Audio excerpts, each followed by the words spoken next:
शिव महापुराण की कथा कहती है, भगवान शंकर का चरित्र कहता है, यदि एक बेलपत्र आपके हाथ में रखा हुआ है और आप श्री शिवाय नमस्तुभ्यम का जप कर रहे हो, आप नमः शिवाय का जप कर रहे हो, इंटर्न नहीं आ रहा है, आप पंचाक्षर मंत्र का जप कर रहे हो, आवाज बाहर बाहर की खुल रही है, अंदर की नहीं खुल रही, पंचाक्षर मंत्र का जप कर रहे हो, आप षडाक्षर मंत्र का जप कर रहे हो, आप राम नाम कृष्ण नाम का जप कर रहे हो, आप शिव नाम का जप कर रहे हो, तो यदि आपके हाथ में बेलपत्र है, आपके हाथ में अगर बेलपत्र है और यदि आपने एक मंत्र केवल एक ही बार बोला है तो भी वो मंत्र 1008 बार गिना जाता है बेलपत्र को हाथ में पकड़कर मंत्र का जप।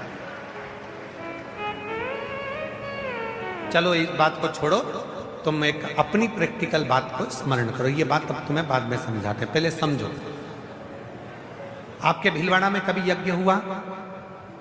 कोई सा भी यज्ञ हुआ, छोटा बड़ा कैसा भी यज्ञ हुआ, बोलो बोलो जम के बोलो, हुआ? परिक्रमा करी?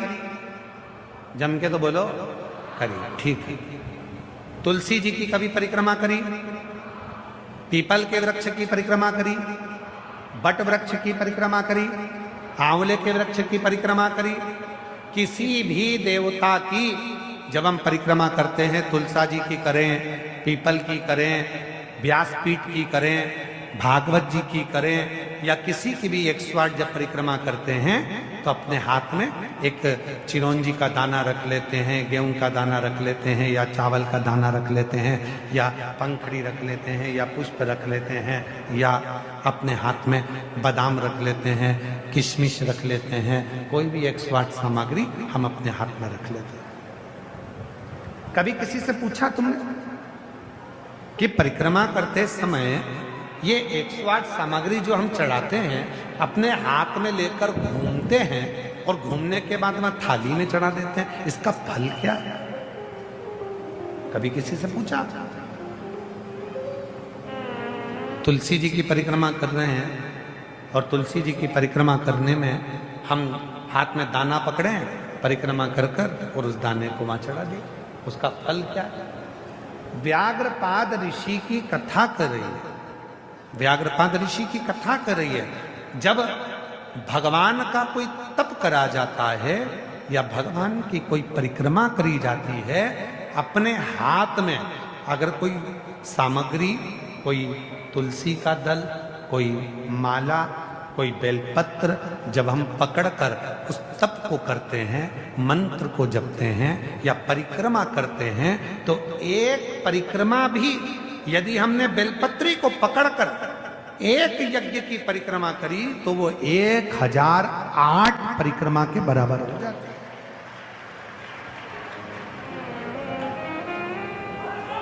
महाराज जी, विष्णु पुराण में वर्णन लिखा हुआ है और स्कंद पुराण में लिखा है, 1.25 मन सोने के सिंहासन में शालिग्राम भगवान को रखकर 1.25 मन सोने का छत्र लगाकर 1.25 मन सोने के चमड़ चढ़ाकर किसी ब्राह्मण को दान करते हैं, उतना पुण्य एक बेलपत्र किसी को देने से प्राप्त हो जाता है। महाराज, 1.25 मन सोने के सिंहासन पर 1.25 मन सोने का छत्र लगाकर 1.25 मन सोने के चवण रखकर शालिग्राम भगवान को रखकर दान करने का जो पुण्य है, शिव पुराण कहती है, विष्णु पुराण कहती है, स्कंद पुराण कहती है, कूर्म पुराण कहती है, वराह पुराण कहती है, अग्नि पुराण कहती है, ब्रह्म वैवर्त पुराण कहती है कि एक बेलपत्र दान करने पर वही पुण्य फल प्राप्त हो जाता है जो 1.25 मन सोना देने से। एक बेलपत्र।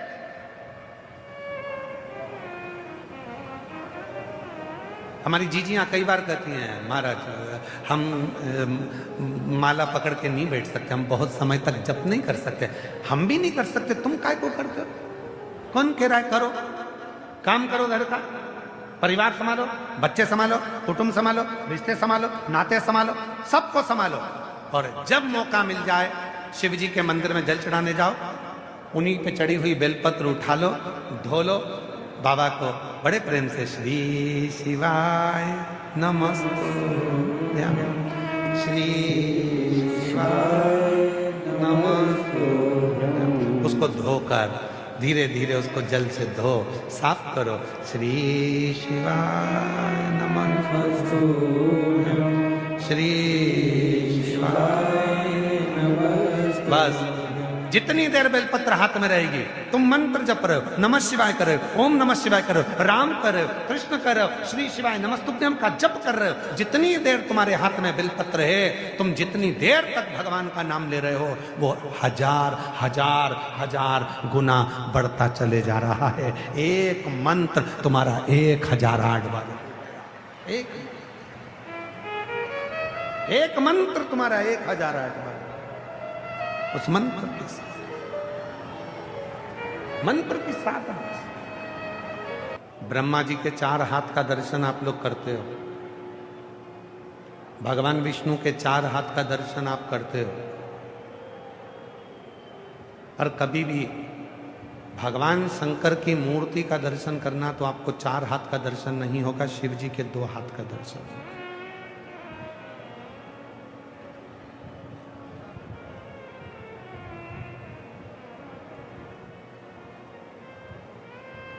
शिव जी के केवल 2 हाथ का दर्शन आपको, या तो शिव जी अपनी तप मुद्रा में बैठे होंगे, हाथ में डमरू होगा, त्रिशूल होगा, 2 हस्त मेरे शंकर भगवान अपने रखते हैं, 4 हाथ बहुत कम रखते हैं। 4 हाथ की जरूरत तो शिव जी को जब लगती है तभी वो 4 हाथ का दर्शन देते हैं, वरना मेरे भोलेनाथ अपने 2 हाथों को अपने पास में रखते हैं।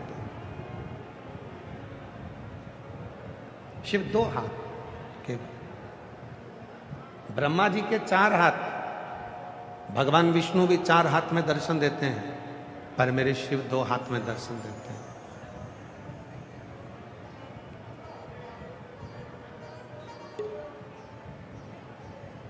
क्यों?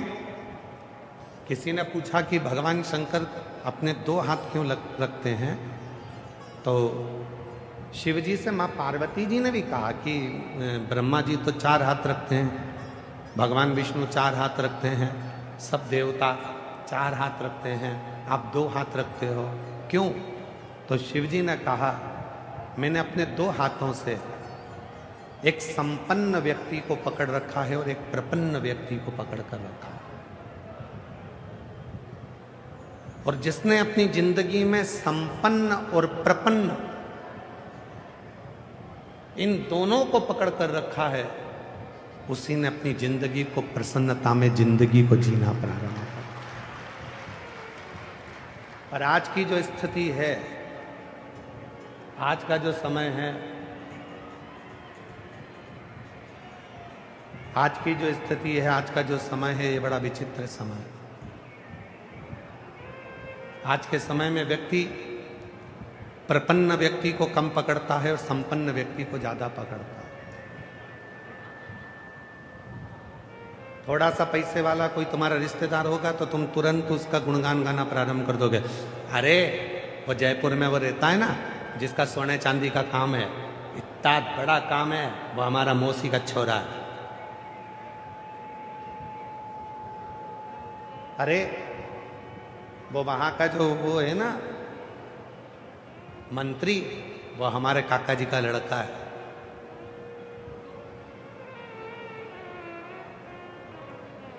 आज के समय में जितने मिलते हैं वो संपन्न व्यक्ति का परिचय देते हैं।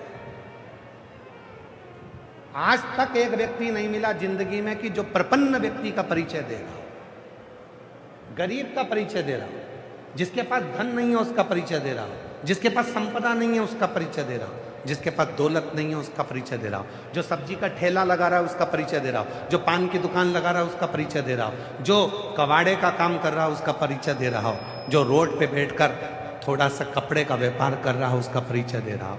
ये दुनिया संपन्न व्यक्ति का परिचय देती है पर प्रपन्न व्यक्ति का परिचय नहीं देती। और मेरे शंकर भगवान एक ऐसे मेरे देव अधिदेव महादेव हैं जो संपन्न को भी पकड़ते हैं और प्रपन्न को भी पकड़ते हैं और बीच में आनंद भी।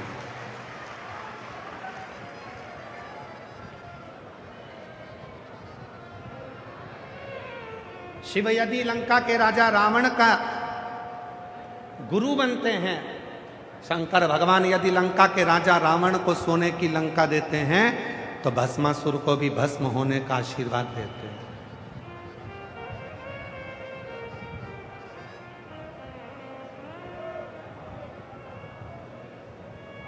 शिव यदि चोर को कुबेर पद प्रदान करते हैं, तो कड़प की नेत्र की ज्योति भी प्रदान करते हैं।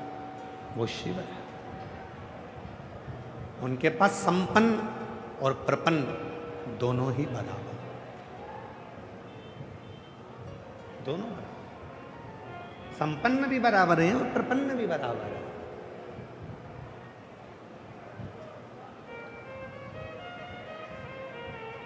तेरे लाखों दीवाने बड़े से बड़े, तेरे चरणों में कंकड़ माटी से पड़े। करोड़पति है तो भी शिव के लिए वो कंकर है, और गरीब है तो भी शिव के लिए वो कंकर है।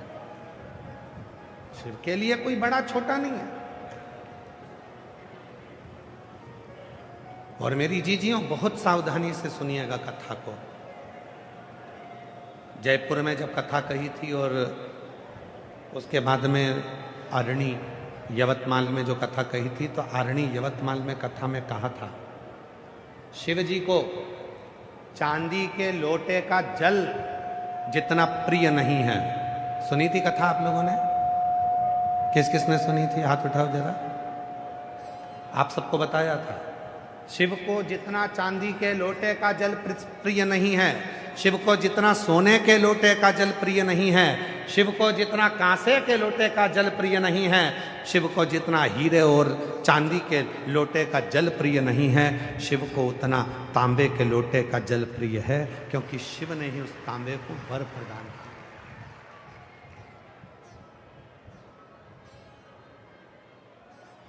और कोई तुमसे कह दे, कोई तुमसे आकर कह दे कि शंकर जी को चांदी का लोटे का जल ही प्रिय है, तो समझ लेना पक्का मूर्ख बना रिया। चांदी का लोटा इसको चाहिए इसलिए कह रहा है, शंकर को नहीं चाहिए। शंकर तो तुम्हारा लोटा कभी देखता ही नहीं है। शिव तो ये देखता है। लोटा का मतलब जानते हो आप लोग? जम के बोलो जरा, जम के तो बोलो। लोटा का मतलब जानते हो क्या? कलश। लोटा का मतलब होता है, हम कहते हैं सारी समस्या का हल एक लोटा जल। हमने ये नहीं कहा कि एक कलश जल, हमने लोटा जल। लोटा मतलब जिसके दरवाजे पर तुम जो लेकर जा रही हो वही लोटा कर वापिस दे दे, तो समझ लो कि लोटा लेकर गई थी और लोटा भर कर लेकर।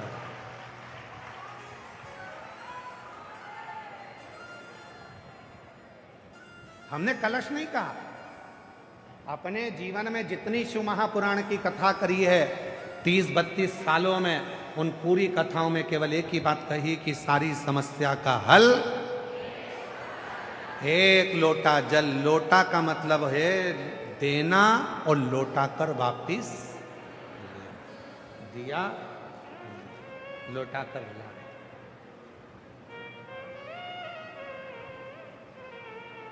यहां देकर वापिस लिया। चांदी प्रिय नहीं, सोना प्रिय नहीं, हीरा प्रिय नहीं, तुम्हारा करोड़ों का धन प्रिय नहीं, शिव की प्रियता है।